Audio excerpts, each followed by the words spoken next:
శుభోదయం అందరికీ. నా పేరు జి అంజలి. నేను 7వ తరగతి చదువుతున్నాను. మేము ఈరోజు ఋతువుల గురించి చెప్పబోతున్నాం. తెలుగు సంస్కృతి మరియు పంచాంగం ప్రకారం ఋతువులు మొత్తం 6 రకాలు. ప్రతి ఋతువు 2 నెలల కాలం పాటు ఉంటుంది. ప్రకృతిలో వచ్చే మార్పుని బట్టి పెద్దలు వీటిని విభజించారు. ముందుగా వసంత ఋతువు. ఈ ఋతువు శీతాల నుండి వేసవికి మారే కాలం.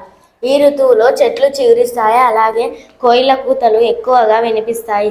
ఈ ఋతువు చైత్రం నుండి వైశాఖం వరకు ఉంటుంది. నేను ఇప్పుడు గ్రీష్మ ఋతువు గురించి చెప్పబోతున్నాను. ఈ ఋతువు జ్యేష్ఠం నుండి ఆషాఢం వరకు ఉంటుంది. ఈ మాసాల్లో ఎండలు ఎక్కువగా ఉండి వడగాలులు వీస్తాయి.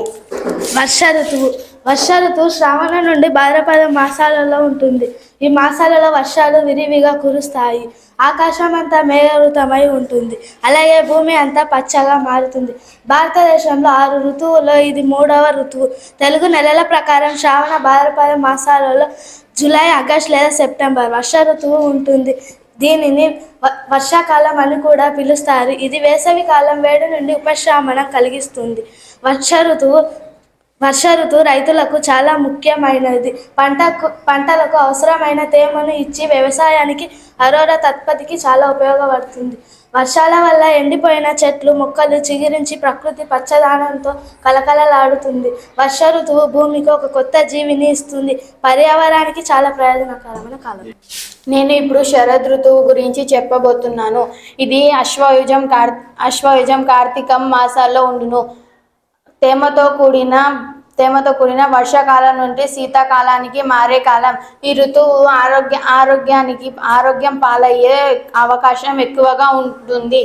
అలాగే వెన్నెల ప్రకాశవంతంగా ఉండి ఆకాశం నిర్మలంగా ఉంటుంది.